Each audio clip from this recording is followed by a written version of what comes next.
ሰላም የቻናሌ ተከታዮች እንዴት ናችሁ? እንግዲህ ዛሬ በአዲስ ዜና ነው የመጣነው። ግርምታንም ትዝብትንም የሚቀሰቅስ ነገር ነው። እንግዲህ ኢንፎርሜሽኑን ላቀብላችሁና ኮሜንት ሴክሽን ላይ የተሰማችሁን ስሜት አስቀምጡልኛላችሁ። እንግዲህ ሰሞኑን በብዙ ሶሻል ሚዲያ ላይ ሲቀባበላቸው የነበሩት የጁኒየር ካፕል ዛሬ ደግሞ አንድ አዲስ ዜና ሰምተናል ማለት ነው። ጉዳዩ መለስ ብለን ለመቃኘት ያህል በቲክቶክ ጁኒየር ካፕል በመባል የሚታወቁት እነዚህ ጥንዶች ላይፍ ስታይላቸውን ለተከታታዮቻቸው ሲያካፍሉ ነው የሚታወቁት ማለት ነው። በተለያዩ እርዳታ ድርጅቶች በግ በማረድ በሬ በማረድ ሰዎችን የተቸገሩትን በመርዳት ቪዲዮዎችን በመቅረጽ ለተከታታዮቻቸው በቲክቶክ ፕላትፎርም ላይ ያስተላልፉ ነበረ ማለት ነው።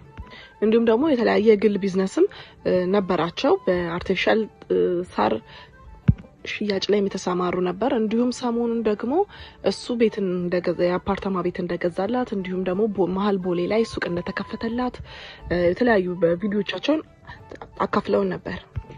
በቅርቡ ግን አንድ የሰማነው አሳዛኝ ዜና የሩት እናት ህልፈተ ህይወትን ተከትሎ ሩት ሀዘን ውስጥ በጣም ገብታ ነበረ። እንግዲህ እሷንም በብዙ መንገድ ያጽናናት ነበር። እንግዲህ እናም ባልገመተችው መንገድ የታገድኛለች ጥያቄ ያቀርቡላታል። ምክንያቱም እንደሚታወቀው ብዙዎች ይተቹ ነበረ።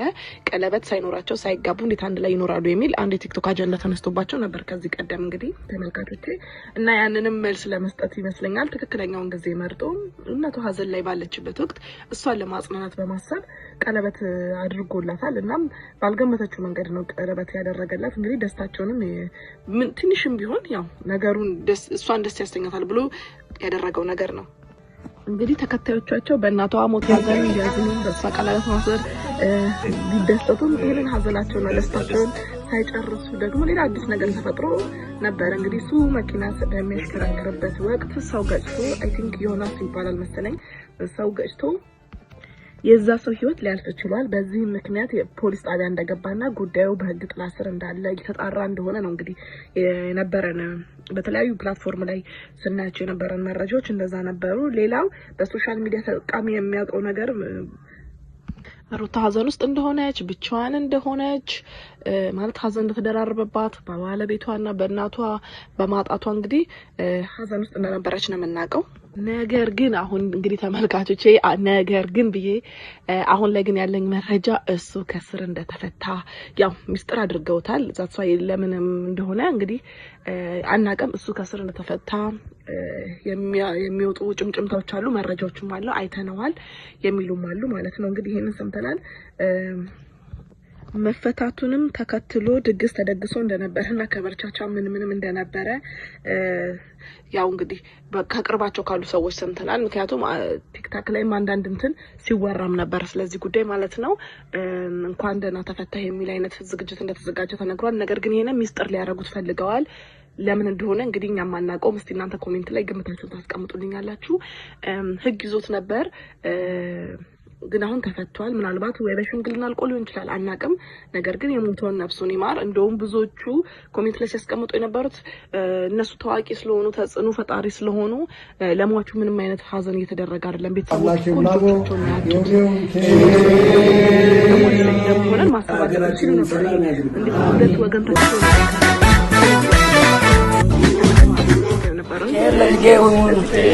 ኬር ለሀገርኛ ይሁን ኬር ለዓለም አይዛኝብከ አታተግ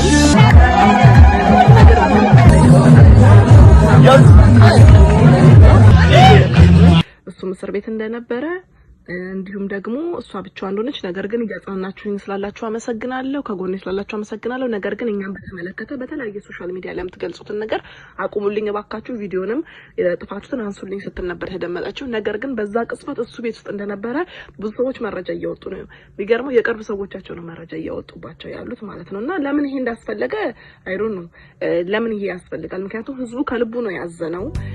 ህዝቡ ከልቡ ነው ፊል ያደረገው አይደለም። ስለዚህ ለምን ህዝቡ ላይ እንደዚህ መደረግ እንደተፈለገ ይሄ ድራማ አናውቅም። እንግዲህ በቀጣይ ቪዲዮቻቸው ላይ ሲመጡ ይሄንን ግልጽ ያደርጋሉ ማለት ወይም ደግሞ ጉዳዩ በህግ ወይ አላለቅ ይሆናል። ለዛ ነው ሰው በደቦ ስለሚፈርድ ወይም ደግሞ በግሩፕ የሆነ በስሜታዊ ሆነው ስለሚፈርዱ ልጁ ሶሻል ሚዲያ ላይ ለጊዜው እንዳይወጣ ወይም ደግሞ ይፋ እንዳይደረግ ህግ የሚያግደው ከሆነ እንቀበለዋለን። ነገር ግን ከዛ ውጪ ከሆነ ግን ለምን ግልጽ እንዳልተደረገ ያው አሁንም ለነሱ ጥያቄ የምንፈጥርባቸው ነገር ነው። ምክንያቱም በእናቱ ሀዘን ህዝቡ የምሩን አዝኗል፣ በሱ መታሰር የምሩን አዝኗል።